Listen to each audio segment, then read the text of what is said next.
Are you ready? ఎంతగా వెనక్కి లాగబడతావో అంతగా ముందుకు వెళ్తాం. నాతో వచ్చామండి. ఎంతగా వెనక్కి లాగబడతామో అంతగా ముందుకెళ్తాం.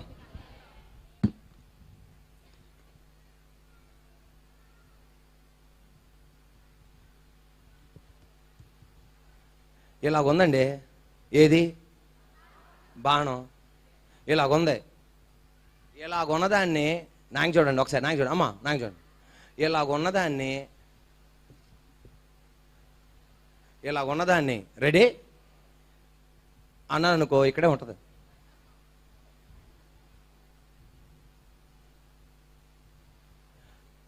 ఇలాగ అన్నాను అనుకో, ఇక్కడే ఉంటుంది.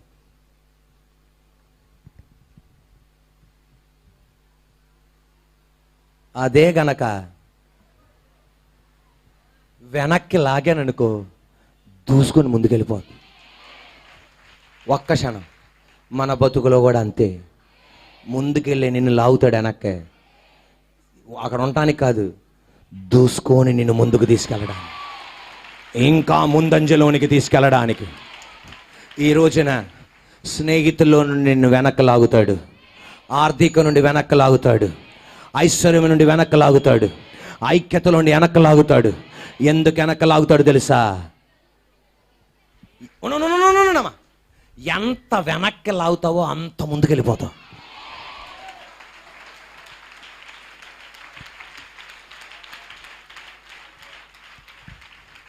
Are you ready?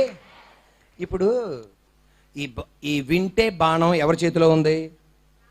రాజు చేతిలో ఉంది. ఒక మాదిరిగా దగ్గరగా ఉంది, కానీ అంత పూర్తిగా లేదు. కానీ బాగా లాగితే రాజుగారికి దగ్గరగా ఉంటుంది. మన రాజు ఎవరు? నిన్ను వెనక్కి లాగే కొలదే ఆయనకి దగ్గర అవుతుంటాం. ఆయనకి దగ్గర అయ్యే కొలదే ఎంత ఫాస్ట్కి వెళ్తావో నీకే తెలియదు, అంత దూసుకొని ముందుకెళ్ళేటట్టు చేస్తాడా. మా నాన్నగారు మా అమ్మగారు ఆంధ్ర రాష్ట్రానికి వచ్చినప్పుడు మా నాన్నగారికి మలయాళమే వచ్చు. తెలుగులో తర్జుమా చేయడానికి ఎవరు లేరు. అటువంటప్పుడు ఒక ఆమె తర్జుమా చేస్తున్నది. తల్లి గారు ఏమైందో తెలియదు, ఆమెకి మానేసింది. సడన్గా మానేస్తే మా నాన్నగారు ఏమనుకున్నారు తెలుసా? ఇక తర్జుమా చేయడానికి ఎవరు లేరు, ఎలా నేను పరిచయం చేయాలి అని వేదన పడుతుండగా నా దేవుడు మా నాన్నగారితో అన్నారంట, ఆమెకు అది పిలిచింది, నేను నిన్ను పిలిచింది. ఉన్నాను ఇప్పుడు చప్పలు కొట్టాలి. నా దేవుడు అన్నాడు, తర్జుమా కాదు, ఏకంగా తెలుగు భాషానికి నేర్పించేస్తానన్నాడు. హల్లెలూయా. ఈ రోజున యెహోవా ఈసు లాంటి ఏడుపు ఏడిపోకూడదు. నువ్వు ఇశ్రాయేల్ దేశపు రాజు ఏడిసినట్టు నువ్వు ఏడవకూడదు. ఉసూరుమన్న ఏడుపు ఉండకూడదు, దిక్కు లేదన్న ఏడుపు ఉండకూడదు. నాకొక ఆయన ఉన్నాడు.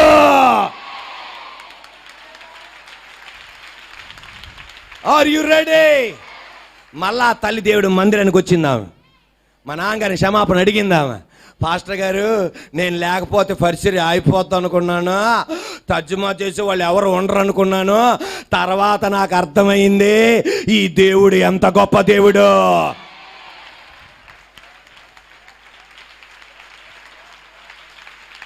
ఇప్పుడు ఆమేననాలి. ఏలియాలు వెళ్ళిపోయినా, ఏలీషాలు వెళ్ళిపోయినా, మోషేలు వెళ్ళిపోయినా, యెహోషువాలు వెళ్ళిపోయినా, మన దేవుడు మనతో ఉన్నాడని మర్చిపోకూడదు.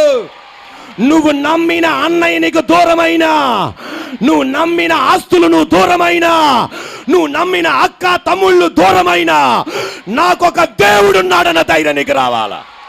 ఈ పగటి వేళ చప్పట్లు కొడుతుండగా నా దేవుడు ఆ ధైర్యం నీలో పుట్టించబోతున్నాడు. హల్లెలూయా. Are you ready? ఎలీషా వింట తీసుకురమ్మన్నాడు. ఏం తీసుకురమ్మన్నాడు అంటే విల్లు. ఎలీషా తీసుకురమ్మన్నాడు?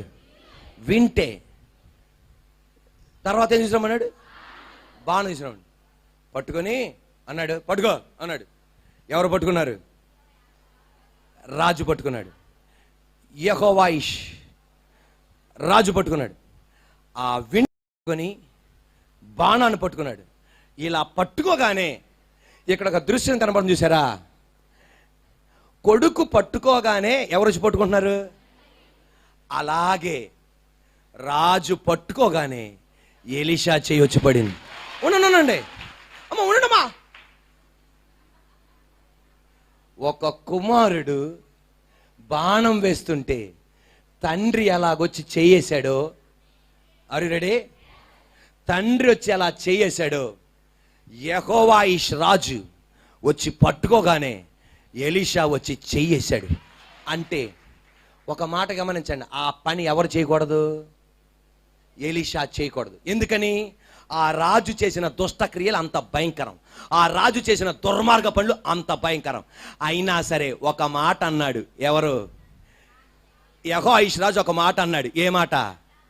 నా తండ్రి. అమ్మా, మీ అదేనమ్మా ఆడవాళ్ళకున్న గుణం, తండ్రులను మర్చిపోరు మీరు.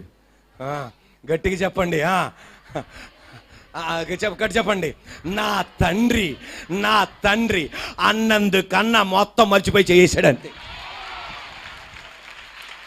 అసలు ఈయన చేసిన పాడు పనికి ఈ కుమారుడి మీద నాన్న చేయి పెట్టాడంటే ఒక అందం ఉంది. బొడ్డోడు వాళ్ళ నాన్న చేసాడని ఇంత దుర్మార్గ పని చేసినోడి మీద ఎలీషా చేయి పెట్టడం అంటే అసాధ్యం.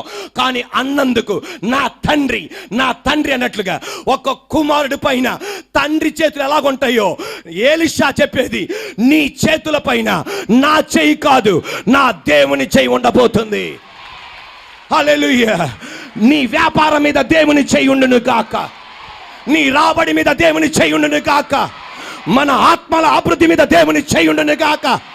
నేను మాట్లాడుతున్నప్పుడు నా నాలుక మీద ఆయన చేయి ఉండును గాక, నా తలంపుల మీద ఆయన చేయి ఉండును గాక, ఆయన నా జ్ఞానం మీద ఆయన దేవుడిచ్చిన జ్ఞానం మీద ఆయన చేతులు ఉండును గాక, నీ బాబు మీద ఆయన చేతులు ఉండును గాక, మీ అమ్మాయి మీద ఆయన చేతులు ఉండును గాక, నువ్వు ఉంటున్న ఇంటి మీద ఆయన చేతులు ఉండును గాక, మందిరం మీద ఆయన చేతులు ఉండును గాక. Praise the lord.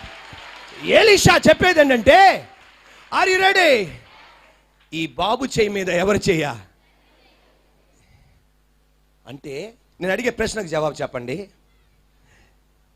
ఎలీషాకి వింట పట్టుకునే అలవాటు లేదు, ఎలీషాకి బాణాలు పట్టుకునే అలవాటు లేదు.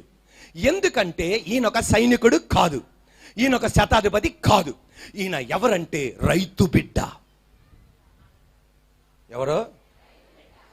దేనితో సంబంధం లేదు.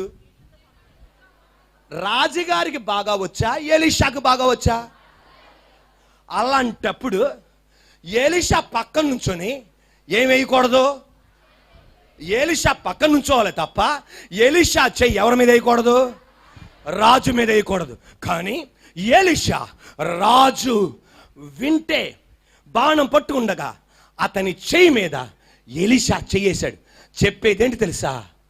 చెప్పేదేంటంటే, నీ శక్తితో సిరియన్ల మీద జయించలేవు, నీ బలముతో జయించలేవు, దేవుని ఆత్మ. ఉండండి, ఆయన ఎవరు? ఎలీషా. 2 రెట్ల 2 పాళ్ళ ఆత్మను పొందినవాడు. ఎలీషా చెప్పేది నీ శక్తితో కాదు, నీ బలముతో కాదు, నాలో ఉన్న ఆత్మ, ఆ ఆత్మ దేవుడి ద్వారా నువ్వు విజయం పొందబోతున్నావు. ఈ రోజున కీర్తనాకారుడు ఇలాగంటున్నాడు, నా చేతి పనిని స్థిరపరచు.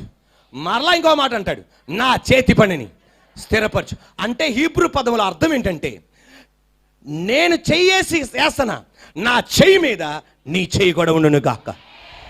ఈ రోజున నీ శక్తితో నువ్వు సాధించలేనిది, నీ బలముతో సాధించలేనిది దేవుని హస్తం పడి ఒక మార్పు తీసుకురాబోతున్నాడు. ఒక క్షణం, ఆర్ యు రెడీ? 5 రొట్టెలు 2 చిన్న చేపలు, అది ఒక్కడికే. ఎవరికి? గట్టి చెప్పండి అమ్మా, గట్టిగా. అందులో 3 రోజులు ఉపవాసం ఉన్నారు వాళ్ళు. మనం కూడా ఉపవాసాలు ఉంటాం. చిన్నప్పుడు 3 రోజులు ఉపవాసం ఉండి ఒకేసారి లాగించేవాళ్ళం. తర్వాత అర్థమయ్యేది, దేవుడికి మాకే తెలుసు ఆ బాధ. మీకు అర్థమైపోయింది ఇది, ఎందుకంటే నాలా ప్రాక్టీస్ చేశారు కనుక. Are you ready? ఒక్కడికే సరిపోద్ది. కానీ ఎవరి హస్తం పడింది? మొత్తం మార్పు చేసింది. మోషే కర్ర మీద ఎవరి హస్తం పడింది? ఏమైంది?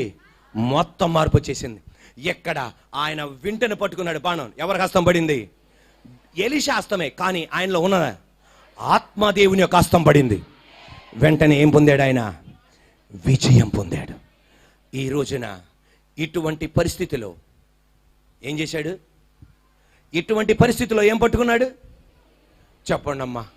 వింటే ఏం పట్టుకున్నాడు? మనం కూడా ఇటువంటి పరిస్థితుల్లో ఏం పట్టుకోవాలి? వింటే. అందరు కొనుక్కోండి ఇంటికి వెళ్ళిపోయి. ఇటువంటి వింటే కొనుక్కొని, ఇటువంటి బాణాలు కొనుక్కొని డాబా పైకి వెళ్ళి అని ఇసిరేయండి. అది అర్థం. Are you ready? రాజుతో ఇటువంటి పరిస్థితుల్లో నేనేం చేయాలి? ఎలీషా ఏమన్నాడు? వింటే పట్టుకున్నానని చెప్పమన్నాడమ్మ. ఇటువంటి పరిస్థితిలో ఎలీషా ఏం చేయమన్నాడు? రాజుని ఏం పట్టుకోమన్నాడు? తర్వాత మళ్ళా ఇటువంటి పరిస్థితిలో మనం కూడా ఏం పట్టుకోవాలి? తర్వాత ఏ వింటే? మనం కూడా వింటను పట్టుకోవాలి. ఏంటిది? మీరు చాలా సూపరు. విశ్వాసం అనే వింటను పట్టుకోవాలి. దేవుని వాక్యం అన్న బాణాన్ని ఎత్తుకోవాలి.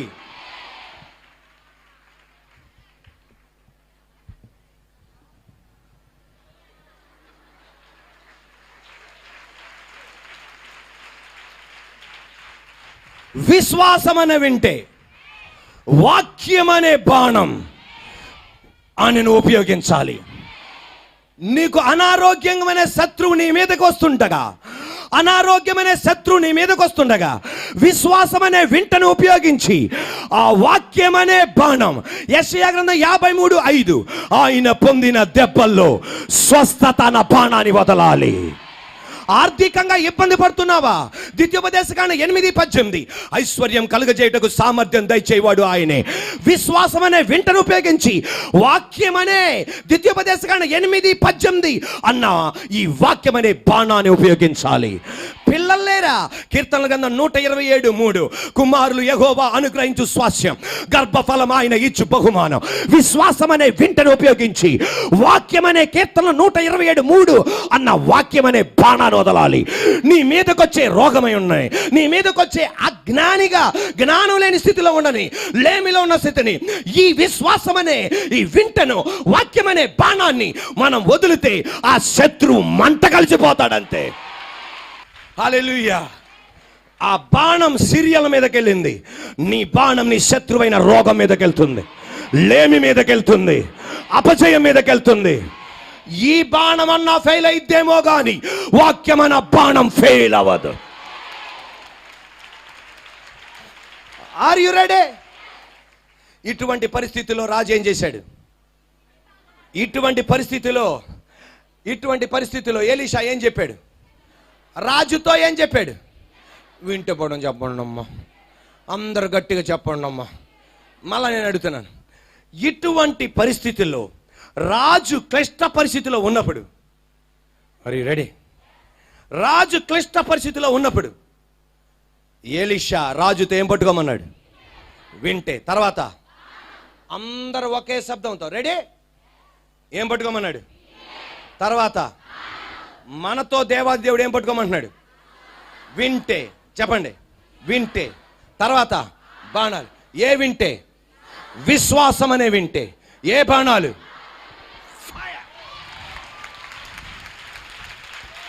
ఉండండి. బాణం తీసుకొని జింక మీద కొడితే జింక ఎలా పడిపోద్దో, నువ్వు అసలు పెద్ద గురేం అక్కర్లే, ఇలా కొడితే సార్ అదే వెళ్ళిపోద్ది.